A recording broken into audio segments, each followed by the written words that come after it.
చెంచలమ్మ ఇక ఆలోచిస్తూ ఉంటుంది. ఒక పక్క కళింగ వస్తుంటుంది. సింధూర కూడా అదే విషయాన్ని ఆలోచిస్తూ ఉంటుంది. ఇక సింధూర ఏమరపాటుగా అలా వస్తూ ఉండగానే కళింగ అయితే అలా గుడి ముందు నుంచి వెళ్తూ ఉంటాడు.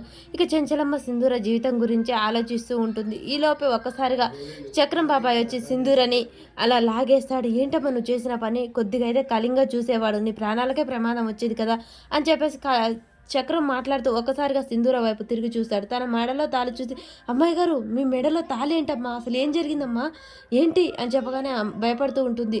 మీరు ఇంతగానో భయపడుతున్నారంటే అసలు మీ మెడలో తాళి ఎవరు కట్టారమ్మా అని చెప్పేసి, నేను మీ తండ్రి లాంటి వాడిని, చెప్పమ్మా నేను ఎవరికి చెప్పను, మీ తండ్రి లాంటి వాడిని అని చెప్పేసి చక్రం మాట్లాడడంతో సింధూర బాబాయ్ చంటి కట్టాడు బాబాయ్. ఏంటమ్మా చంటి కట్టడం ఏంటి, అసలు ఏంటి, ఏం జరిగింది అనగానే ఇక జరిగిన విషయం అది మొన్న పూజలో అని చెప్పేసి ఇక జరిగిన విషయం మొత్తం చెప్తూ ఉంటుంది. అదంతా వినేసి ఇక చక్రం అయితే షాక్ అయి చూస్తూ ఉంటాడు. అలా సర్పం కాటేయడంతో చంటి నన్ను కాపాడడం కోసమే మెడలో తాళి కట్టాడు బాబాయ్ అని చెప్పేసి అంటుడు.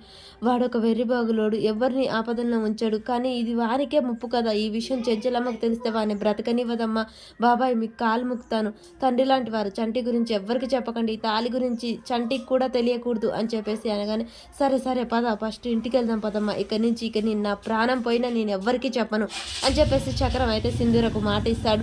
అలా చక్రం అయితే సింధూరం తీసుకొని ఇంటికి వెళ్తాడు. మరి ఈ విషయం ఇక ఒక్కొక్కరికి అందరికీ తెలిసిపోతుందా, వీళ్ళిద్దరి మధ్య ఉండిపోతుందా, అసలు ఏం జరుగుతుంది అనేది మనకు నెక్స్ట్ ఎపిసోడ్లో తెలుస్తుంది.